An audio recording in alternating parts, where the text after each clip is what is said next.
I think we can all officially come together and agree that not only was the biggest surprise team of 2024 Hawthorn, but I think Hawthorn were one of the biggest surprise teams that I personally have seen in a long time. I remember before the season started that I really didn't have Hawthorn rated that high. I think I tipped them to finish 16th or 15th. And again, I was, for the most part, I think like up until round 7 or 8, right, as they look to be one of, again, the worst teams in the league. And we're playing really bad football, but I don't know how or why, but something just absolutely clicked in a lot of those Hawthorn players' heads. I don't know if they were all like guaranteed dates with like Sydney Sweeney or prime Natalie Portman from Star Wars Attack of the Clones if they made the 8, but something just genuinely switched on all in their heads where they collectively came together and became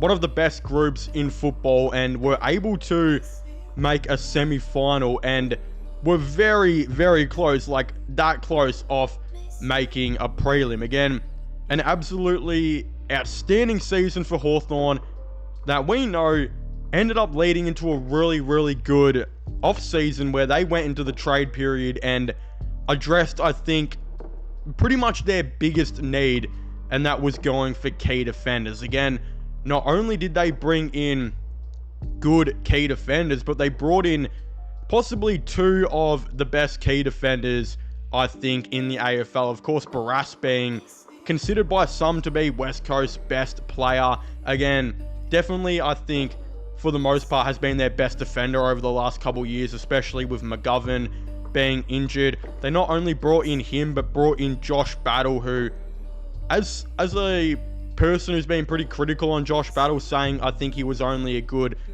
player when it comes to being a third man up kind of guy. He really proved me wrong this year and really worked on his one-on-one ability and became a very good key defender in nearly every aspect possible. Of course, Hawthorn, they brought in those 2 players and they were able to address their biggest need. But I unfortunately think for Hawthorn to win a premiership, in my opinion, there is still one massive need that Hawthorn are yet to unfortunately fill. And of course, I'm going to be going over all of that and more in today's video. Again, if you haven't already, there's still a decent amount of you guys who watch these videos who are not yet subscribed to the channel. So if you could do me a massive favor and leave a like on these videos, subscribe to the channel so it lets me know you guys enjoy it. And I guess without further ado, let's get straight into it. Now, I'm not sure if this is semi-controversial for me to say this, and honestly, there is a part of me that expects a Hawkball fan member to come in my comment section and threaten my whole entire family tree, but I mean this with utmost respect, and it comes from a nice place in my heart, I promise. And that is, I do think that the Hawthorn Football Club, to win a flag, need to figure out what they're doing at the key forward position, because in my opinion, it is unfortunately still a big hole for Hawthorn, and I don't think it's their fault. I think they've done absolutely everything they can to, actually have a good key forward set right there. They, of course, have Mitch Lewis, who, when he's playing, is one of the better key forwards in the game, with an opportunity and an option to have like a Marbia Chol or a Keisha Deer as their second and third option, and a Jack Gunston who will often take that third or fourth tall coming into their team as well. Again, in my opinion though, it is very, very tough because we know Mitch Lewis, he missed a lot of 2024, and from all reports that have been said, he could miss a lot more games in 2025 with just reoccurring injuries, which means that they already have, I think, one of their more important players injured, and kind of what a lot of people would consider the missing piece for a premiership, not being able to play again. In my opinion, he's so important because one thing I think Hawthorn needed in the finals to add to their team was a player who could crash the pack and bring the ball down for one of the best small forwards, forward lines that we've ever seen, alongside, Richmond's premiership years and Hawthorn's older premiership years.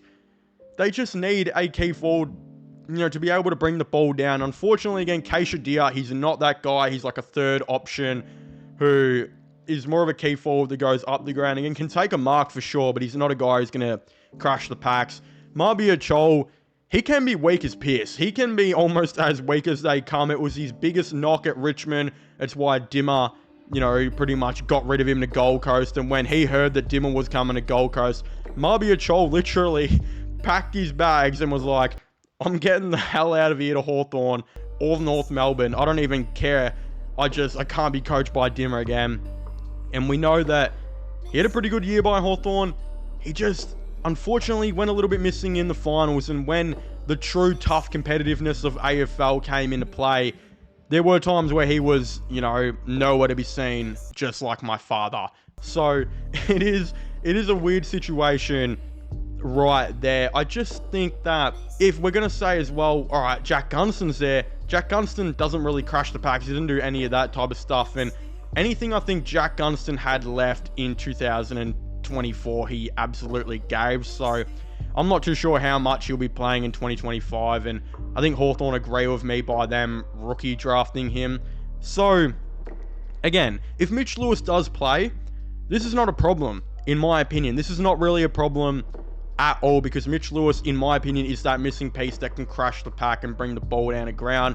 You can probably still have Mabior Chol play a role in that team if you do want, just based off the fact that he won't be relied to now, take the ball down. He can still be like a backup ruck and whatnot. So yeah, it is a weird situation where I think they need to add a key forward to their team. Now, the key forward who's probably most likely to leave their AFL team, who the Hawks could target maybe in the 2025 free agency period, is Aaron Cadman. And even though I think GWS would be a really good option to keep Aaron Cadman, I think a lot of Victorian teams will go after him, like a Richmond who could use him, and a team like Hawthorn. Now, does Hawthorn necessarily fit Aaron Cadman? Well, not really, because as I said, they need a guy who can crash the packs, and Cadman can't do that. But Hawthorn may also argue with me and say that if we just had a bunch of players who can lead and contest the mark in general in a Cadman and a Kayshadir, we won't need the big crash the pack guy. And in theory, it's worked before. It definitely has worked before, with Collingwood literally winning a flag, with Dan McStay kind of playing that role very recently. It can happen, but I'm not too sure. I think Cadman would be a good option, but there's maybe better options out there that they can look at. Again, a cheap guy you could probably get for like a 4th round pick at this rate, who could play that role, is like a Peter Wright. Again, 2-meter Peter literally kicked like 50 goals one year for Essendon, I think won their best and fairest. He's had a ton of injuries and he's fallen out of the team, but I think that if he can get healthy, there is still some good footy to be played from Peter Wright, and he can crash a pack. So if he doesn't get healthy at the Bombers, you probably get him for 4th round pick. If he gets healthy and whatnot, you could get him still, but he'd be a lot more. And look, I think Peter Wright would have definitely explored his options last season, but no teams were truly interested. So if he can get on the park a little bit more this year, there could be an option for him to maybe explore that option again. We also know that Tom Lynch will be a free agent. Now, some of you may have clicked off your computer in anger because Tom Lynch has almost played less AFL games than I have in the last couple years. But in saying that, what happens if, touch wood, Tom Lynch does actually have a good and healthy season and he does play 23 games and kicks 35 goals and goes back to being one of the best players at bringing the ball down to ground and contested marks and, crashing the packs. Well then, if you're Hawthorn and you can bring in Tom Lynch and you're bringing in a guy who can give you 30 to 35 goals while being able to crash the pack and being a really good contested mark guy, even if it's only for another year or two, that could be exactly the cheap option that you need to win another premiership. That could be just the missing piece right there. And Tom Lynch is not that old. Like, by the time he would go to Hawthorn, if that case were to be true, he'd be, I think, 31 or 32. Probably 32, right? It's realistically not that old, especially in today's game when you've got Scott Pendlebury going till he's like 48 and Tom Brady playing till he's bloody 5,800 in the NFL, just retired, right? There are a lot of athletes who are going for longer years of time, and Tom Lynch has had a lot of injuries over the last couple of years, so he could have a tiny bit of juice left in him if he was to get on the park and be healthy again, just because his body hasn't been absolutely brutally tortured and he hasn't had to crash the packs for a long time. He might have a little bit of juice left to squeeze out, which could be another year or two. So that's an option right there. Again, I don't think Hawthorn are going to do any of these. I think Cadman would be the most interesting one if they do think he could maybe be a guy that fits into their system. But for the time being, they're probably going to keep rolling with Mitch Lewis and just praying to the gods that he gets healthy and he can do something and make an impact for them along the line. But of course, only time will tell. The 2025 season is still a couple months away, so we'll have to definitely wait and see. But of course, if you haven't already, please make sure to leave a like and subscribe to the channel for all latest AFL content and news. Comment your thoughts and opinions down below. Do you guys think Hawthorn still need to bring in a key forward and whatnot to maybe go and win a flag? Of course, I'd very much like to know. Subscribe to my sports channel, which is this one, my gaming channel, and my IRL/flowing channels. Links for them will all be in the description down below. And I guess I'll see you guys next time. Goodbye.